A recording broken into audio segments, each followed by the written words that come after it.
बड़े आदर के साथ शहीदों को श्रद्धांजलि दी। भगत सिंह जी, सुखदेव, राजगुरु, उन लोगों को कल के दिन फांसी दी गई थी। उन्होंने देश को आज़ाद कराने के लिए सबसे बड़ी शहादत दी। अध्यक्ष महोदय, मुझे बेहद खुशी है कि वैसे तो हम सब लोग सभी शहीदों को नमन करते हैं, सभी स्वतंत्रता सेनानियों का आदर करते हैं, लेकिन उन सभी स्वतंत्रता सेनानियों में एक तरह से दो चमकते सितारे हैं, बाबा साहब अम्बेडकर और भगत सिंह। दिल्ली सरकार ने ये निर्णय लिया है कि बाबा साहब अम्बेडकर और भगत सिंह जी की तस्वीरें सभी दिल्ली सरकार के दफ्तरों में लगाई जाएंगी। कुछ दिन पहले पंजाब सरकार ने भी ये निर्णय लिया है कि पंजाब सरकार के भी सभी दफ्तरों में भगत सिंह और बाबा साहब अम्बेडकर की तस्वीरें लगाई जाएंगी। जब से ये ऐलान किया गया है, मैं तो सोच रहा था कि हमारे विपक्ष के साथी इसके ऊपर हमें बधाई देंगे, तारीफ करेंगे कि बहुत अच्छा निर्णय लिया गया। शुक्रिया।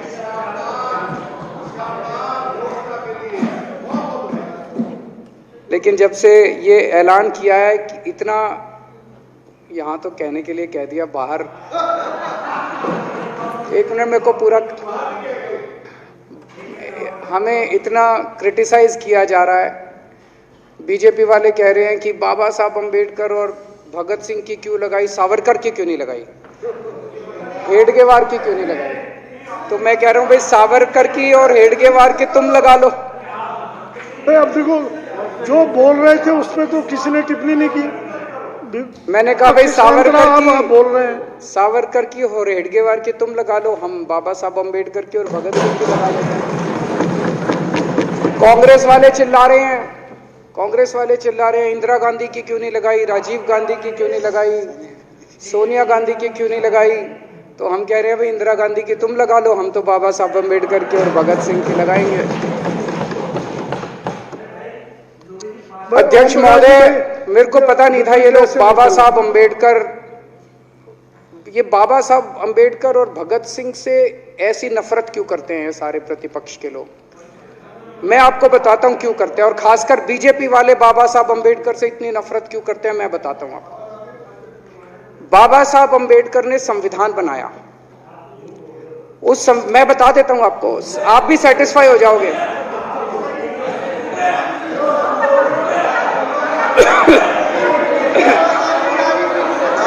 सुन के चले जाना। बाबा साहब का नाम सुनते ही वॉकआउट कर गए। बाबा साहब का नाम भी नहीं सुनना चाहते। बाबा साहब अम्बेडकर का नाम सुनते ही सुन तो लो।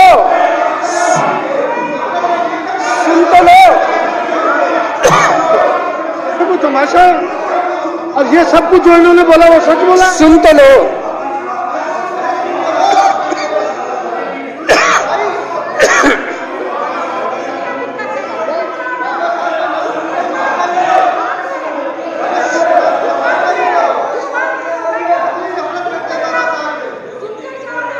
बाबा साहब अम्बेडकर ने, सदस्यों से प्रार्थना कर रहा हूं, अध्यक्ष महोदय, बाबा साहब अम्बेडकर ने, मुख्यमंत्री जी बोल रहे हैं, डिस्टर्ब ना करें प्लीज। नहीं, ये कोई तरीका। सत्य कौन बोल रहा था? सत्य क्या बिजुली जी ने बोला? सब आप बैठ जाइए। अब बाबा साहब अम्बेडकर ने देश का संविधान बनाया। संविधान में लिखा उन्होंने कि भारत के अंदर जनतंत्र होगा। इस जनतंत्र के अंदर चुनाव होंगे। चुनाव में जनता वोट डालेगी। वोट डाल के जनता अपनी सरकार चुनेगी। वो सरकार लोगों के सपनों को पूरा करने के लिए काम करेगी। बीजेपी को ये पसंद नहीं है। बीजेपी नहीं चाहती चुनाव हो। बीजेपी चाहती है कि चुनाव खत्म हो जाए। चुनाव होने ही नहीं चाहिए। चुनाव गंदी बात है इनके हिसाब से। चुनाव गलत बात है इनके हिसाब से। एमसीडी के अंदर 15 साल इन्होंने जम के लूटा। लूटने के सारे दुनिया के रिकॉर्ड तोड़ दिए। गिनीज बुक वालों की मीटिंग चल रही है कि भारतीय जनता पार्टी का नाम आने वाला है गिनीज बुक के अंदर, एनसीडी का और बीजेपी वालों का। शानदार इन्होंने परफॉर्मेंस किया है। 15 साल के अंदर इन्होंने लूटने में कोई कसर नहीं छोड़ी। लूटने के बाद जब जनता में त्राही त्राही मच गई, लोग दुखी हो गए 15 साल के इनके शासन के बाद, और जनता ने मन बना लिया कि इस बार इनको मजा चखाएंगे और गुस्सा जाहिर करेंगे। चुनाव आयोग ने ऐलान कर दिया कि हम आज शाम को 5 बजे 9 तारीख को 9 मार्च को शाम को 5 बजे आज चुनाव की डेट्स की घोषणा की जाएगी। 4 तारीख को प्रधानमंत्री के दफ्तर से फोन जाता है, चिट्ठी जाती है चुनाव कमिश्नर को, चुनाव रद्द कर दो। पूरी दुनिया के अंदर आज तक ऐसा नहीं होगा कि प्रधानमंत्री सीधे सीधे चुनाव कमिश्नर को फोन करके और चिट्ठी लिख के कहते हैं कि चुनाव रद्द कर दो। इसलिए ये नफरत करते हैं बाबा साहब अम्बेडकर से। ये कहते हैं बाबा साहब अम्बेडकर नहीं होता तो जनतंत्र नहीं होता इस देश के अंदर। कल एक बीजेपी का बड़ा नेता मिला, बोला जी मैंने तो अपने बीजेपी के बड़े नेताओं को बोल दिया ये चुनाव का चक्कर छोड़ो, एमसीडी में भी एनडीएमसी जैसा कर दो। मैंने कहा इसका क्या मतलब? वो बोले जैसे एनडीएमसी में चुनाव ही नहीं होते, एनडीएमसी में केंद्र सरकार नॉमिनेट कर देती है, बोले जी एमसीडी में भी यही हो जाना चाहिए। अध्यक्ष महोदय, इनका बस चले ना इस देश के अंदर सारे राज्यों में और देश में चुनाव कराना बंद कर दें।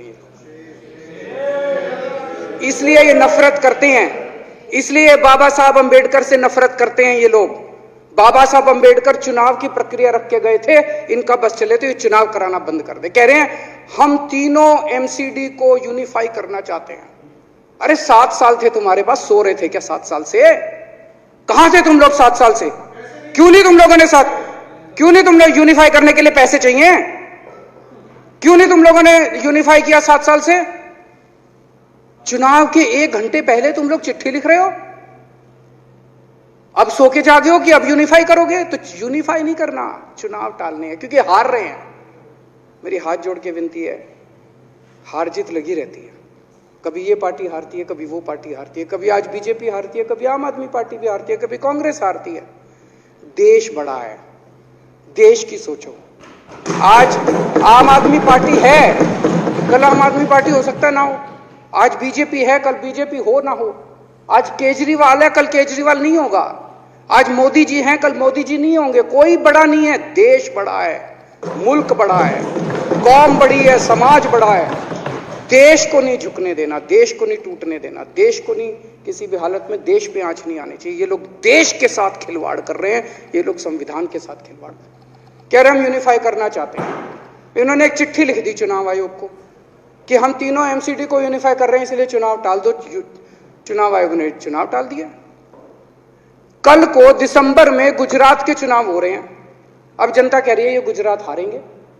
अब अगर ये गुजरात हारेंगे तो ये 10 दिन पहले चिट्ठी लिख देंगे चुनाव आयोग को कि भाई हम गुजरात को और महाराष्ट्र को एक कर रहे हैं, इसलिए गुजरात के चुनाव टाल दो।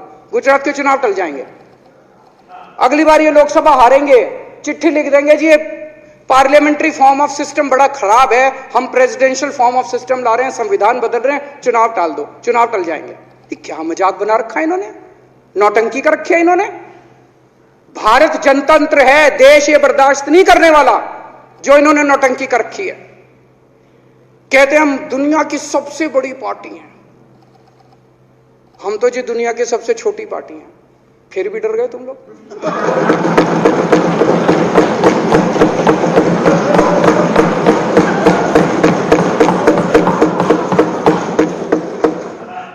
दुनिया की सबसे बड़ी पार्टी दुनिया की सबसे छोटी पार्टी से डर के भाग गई। क्या कायर हो यार। हिम्मत है तो चुनाव लड़के दिखाओ बीजेपी वालों, मान जाएंगे तुम। हिम्मत है तो चुनाव लड़के दिखाओ। कहते हो 56 इंच का सीना है, नहीं तो मान लो 56 इंच का सीना नहीं है, झूठ। नहीं तो मान लो कुर्ते के नीचे 56 इंच का सीना नहीं है, झूठ है ये। कल मैंने देखा, आपको भी बुरा लगा, मैं आपके कमरे में जब चाय पीने आया, आपने मेरे साथ अपना दुख शेयर किया कि जब एलजी साहब ने भाषण शुरू किया, ये सारे खड़े हो गए नारे लगाने। क्या कश्मीर फाइल्स टैक्स फ्री करो, और पीछे से 2 जने कह रहे थे दारू की दुकानें बंद करो। अब इनको भी नहीं पता आज नारे किस चीज के लगाने, ऊपर से आया तो था ऊपर से आया तो था। तो 2 जने कह रहे थे दारू की दुकान बंद करो, आगे वाले कह रहे थे कश्मीर फाइल्स टैक्स फ्री करो, फिर दूसरे वाले ने कहा बे आज कश्मीर वाला नारा लगाना है। तो जैसे रैलियां होती हैं उसमें कुछ टीवी वाले माइक लगा देते हैं कि हाँ जी किस लिए आए हो, तो वो यूं यूं देखता है किस लिए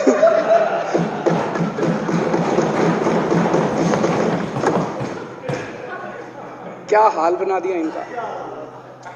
इसलिए थोड़ी राजनीति में आए थे, इसलिए थोड़ी राजनीति में आए थे। एक पिक्चर आई थी बंटी और बबली, उस पिक्चर में एक सीन था, कुछ लोग एक नेता के घर के सामने जाते हैं, हमारी मांगे पूरी करो, हमारी मांगे पूरी करो। नेता बाहर आता है, कहता है क्या मांगे हैं, तो सारे एक दूसरे की तरफ, उनको पता ही नहीं क्या मांगे। आज सारे देश की सारी भारतीय जनता पार्टी एक पिक्चर के पोस्टर लगा रही है गली गली में जाके। पूरी सारी भारतीय जनता पार्टी देश में एक पिक्चर के पोस्टर लगा रही है। इसलिए राजनीति करने आए थे, पिक्चरों के पोस्टर। अपने बच्चों को क्या जवाब दोगे? घर जाके बच्चे पूछेंगे पापा क्या काम करते हो? पिक्चरों के पोस्टर लगाता हूं।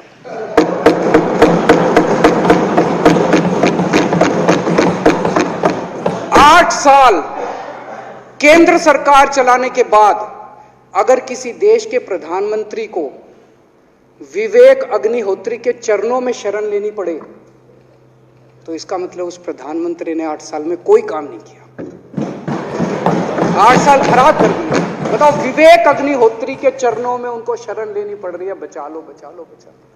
अगर किसी प्रधानमंत्री को कह रहे हैं कश्मीर फाइल्स टैक्स फ्री करो, अरे यूट्यूब पे डाल दो, फ्री हो जाएगी। टैक्स फ्री क्यों करा रहे हो? इतना ही तुमको शौक है, विवेक अग्निहोत्री को बोलो यूट्यूब पे डाल देगा, सारी पिक्चर फ्री है, सारे जने देख लेंगे एक ही दिन के अंदर। टैक्स फ्री की क्या जरूरत है? यूट्यूब पे क्यों नहीं डाल? कल एक मैंने अखबार में पढ़ा, हरियाणा के अंदर एक भारतीय जनता पार्टी का ही एक एमएलए था, उसने कहा आज मैं पार्क के अंदर इसकी फ्री स्क्रीनिंग करूंगा। तुरंत विवेक अग्निहोत्री का ट्वीट आया खट्टर साहब के, खट्टर साहब देखो ये फ्री में कर रहा है, इसको बोलो टिकट लेके करेगा। भाई साहब, कश्मीरी पंडितों के नाम पे कुछ लोग करोड़ों रुपए कमा रहे हैं और तुम लोगों को पोस्टर लगाने का काम दे दिया। आंखें खोलो, क्या कर रहे हो तुम लोग? वो करोड़ों कमा गया, कश्मीरी पंडितों के नाम पे करोड़ों कमा गया और तुम लोग पोस्टर लगाते रह गए। क्या हाल बना दिया तुम लोगों का यार, आंखें खोलो तुम लोग।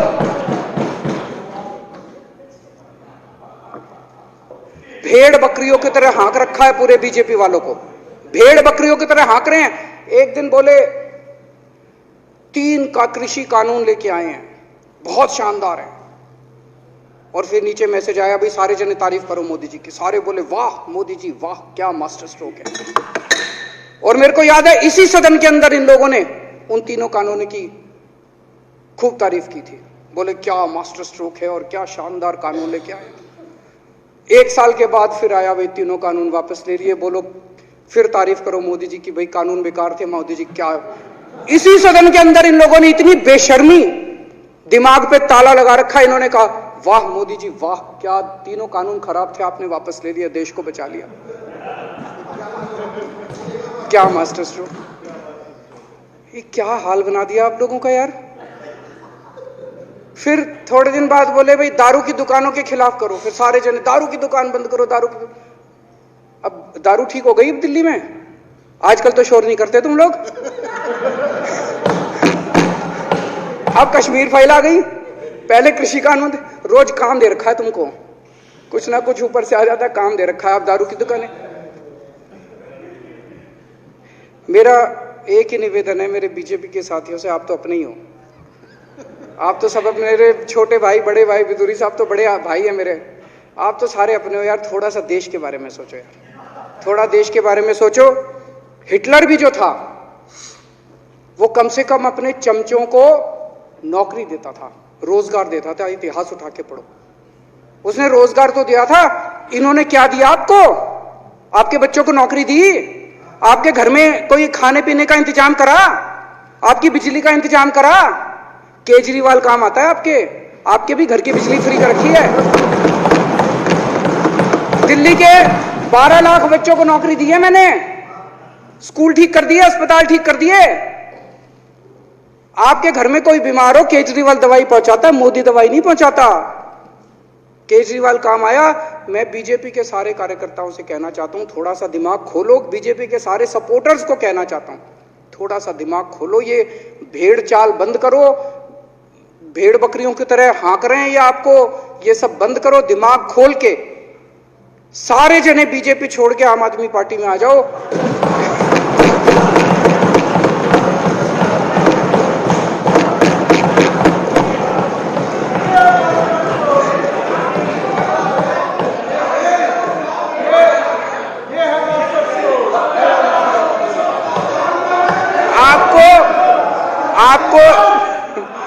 आपको इज्जत मिलेगी, सम्मान मिलेगा। आपसे कतई झूठे नारे नहीं लगवाएंगे। राष्ट्र निर्माण में आपको साथ लेंगे हम, राष्ट्र निर्माण करेंगे आपके साथ मिलकर। ये पोस्टर भी नहीं लगवाएंगे झूठी फिल्मों के। और जो भी करना हो, कम से कम यार ये पिक्चर का प्रमोशन करना तो बंद करो। ये गंदे लगते हो तुम लोग, अच्छी शोभा नहीं देता आप लोगों को। यार आप अच्छे आदमी हो, कुछ करने आए थे राजनीति में, कहां पिक्चर के पोस्टर और प्रमोशन करने में लगा दिया।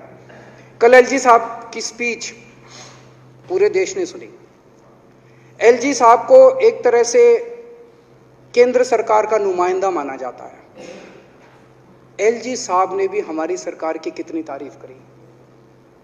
50% जीडीपी 5 साल के अंदर बढ़ गया।